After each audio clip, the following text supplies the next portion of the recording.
Hi everyone. So today we're going to be talking about inputting and outputting things into variables or just in general into the computer. So the way I like to think of it is like you're having, let's say, a playlist. Let's say it's just playlist number 15. Your 15th playlist, just something simple. Boom. So inputting is kind of like adding a song. So you want to, let's say, boom, add a song, boom. Let's say 2055. Maybe some of you have heard it by Sleepy. Oh, hello. Boom.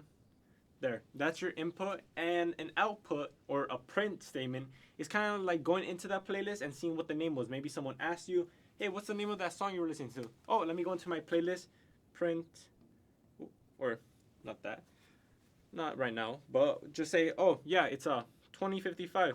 It's a pretty good song," you know, something as simple as that. So the way we would write it is like I was mentioning, input and output. So you're kind of inputting a song into your playlist, and then later you might be able to print or output a song out of it just to tell someone the name or just to see what the name was or by who it was. So how do we write that? Kind of this way. So let's say input, you ask a question, input, boom. What was the name of the song? Or what song would you like to add? What song would you like, I'm misspelling that, to add? And you might be like, okay, that's all you have to do. Let's see what happens if we try and run it. It's gonna run an error. Why? Because whenever you try to input or print something out, if you provide some kind of text that asks a user something, or in a print statement you tell the user something else, you always have to have quotation marks. So what you would have to do is go into here, boom, fixes that problem, but you always have to have it at the end as well. Boom. And let's try and run this again, see the differences. Clear this real quick, and then, okay, there we go. And you see how there is no space? So like, let's say I put 21, it's gonna be right next to it.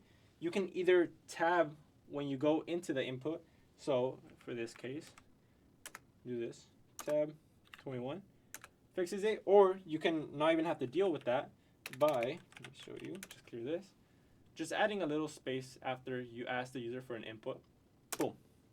So we inputted something simple, right? However, we're not storing any information to any variables like we talked about in the variables video. We're just inputting and outputting. So I could also do something like this. Print. Boom. I'm just printing a statement, not asking for anything else.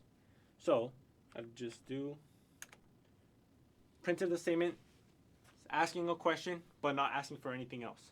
So you could either ask a question this way and then do something like this, just ask for an input in a new line or underneath your question. So what would happen would be clear, boom. Ask the question, and then underneath it's asking you to input whatever you want. So what song would you like to add? Say it again, 2055, and boom, you're done.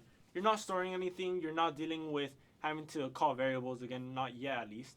So we're just asking a simple question and then what the user wants to input in. Or, like I mentioned, you can do it in one stripe by just putting input and in quotation marks your question, and boom, it'll let you input anything you want. So for this case, we can also assign variables. So let's say print a question like that. What song would you like to add?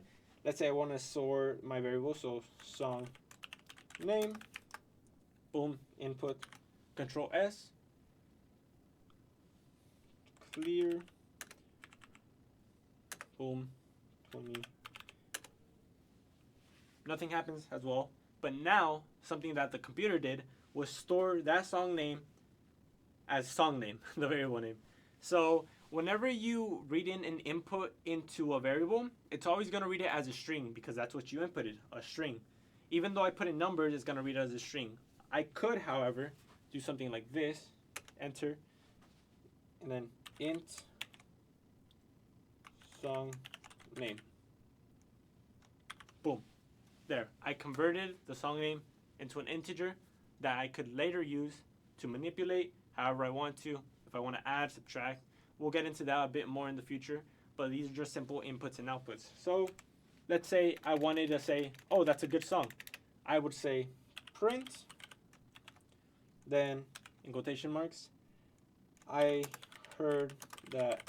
And then if I want to put the song name back in there, I wouldn't just put song name.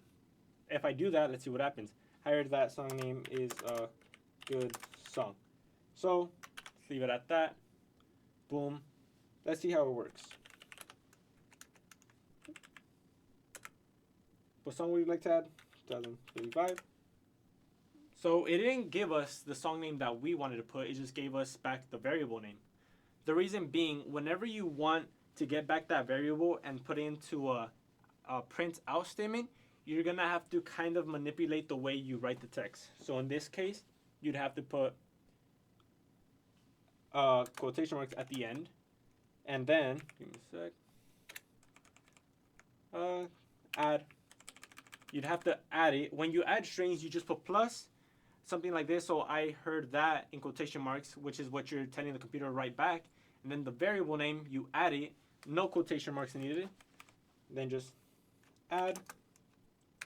And then again, at the very end, you're going to have to put quotation around the words that you have left. So let's try this. Boom. Clear. And 2055. Boom. Okay, we ran into a little issue. You see that there's no space between our last word in the quotation, the variable we wanted to put in, and the next part of our the rest of our statement.